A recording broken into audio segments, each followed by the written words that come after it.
Hello students, my name is Supriya Singh and in today's video I am going to discuss the poem Fire and Ice, which is given in the First Flight book. This poem has been composed by Robert Frost. Robert Frost was an American poet and most of his works got published in London before they got published in United States. He has won 4 times Pulitzer Prize for his works. Few of his prominent poems are The Road Not Taken, Mending Wall, and many more. So without any further ado, let's get started with the explanation of the poem. This is a 9 lines poem with a very symbolical meaning. Robert Frost is talking about the hypothetical end of the world in this poem, and he is of the view that the world will be destroyed either by fire or by ice. Let us focus on the very first 4 lines of the poem.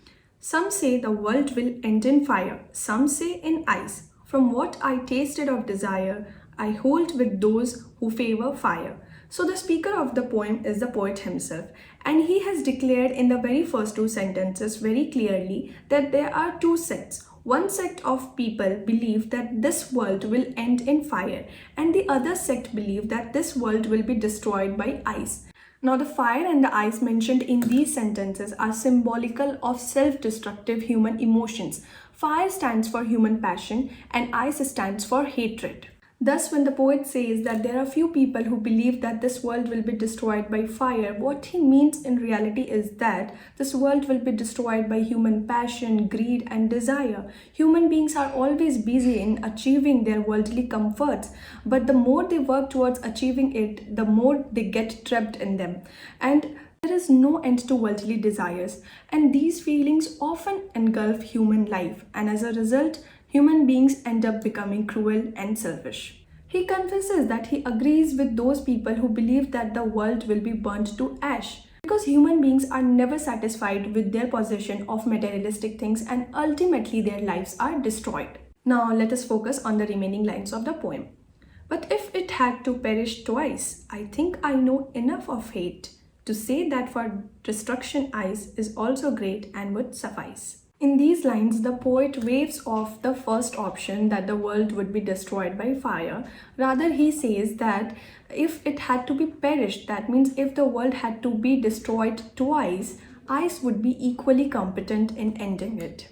The poet says that he knows the capability of hatred. Hatred can turn a person harsh and indifferent towards others' sorrow and happiness. The human capability of insensitivity and hatred has the potential for self-destruction. So if given an option between fire and ice, ice would be just as good as fire in ending the world. Through this poem, the poet conveys the message that human beings are ruled over by their emotions. And if human beings do not control their emotions, they will ruin them and bring it to the verge of destruction and chaos. The poet says that since both fire and ice are growing with such a rapid speed, the world may see its end really soon. The rhyme scheme of this poem is A, B, A, A. The first 4 lines end with fire, desire, fire, and the second sentence ends with ice, which is B. So A, B, A, A, and the last 5 lines follow the rhyme scheme of C, D, C, D, C. They are ending with twice, ice, suffice, which is C, and hate, great, D. Now we will focus on the literary devices used in the poem. In the very first 2 sentences, anaphora has been used because both the sentences start with some say. And by this time, you must be knowing that anaphora is when 2 or more consecutive lines start with the same words. Then alliteration has been used in the poem. In the very first sentence, world will. So V sound has been repeated, and in the 4th sentence, favor fire. F sound has been repeated.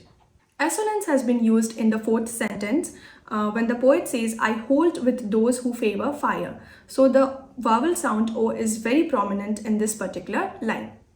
The poet has used personification as well in the poem. He personifies fire and ice by giving them the human qualities of destroying things. Also, enjambment has been used. Enjambment is when a thought or a clause doesn't come to an end at a line break, rather it moves forward to the next line as well.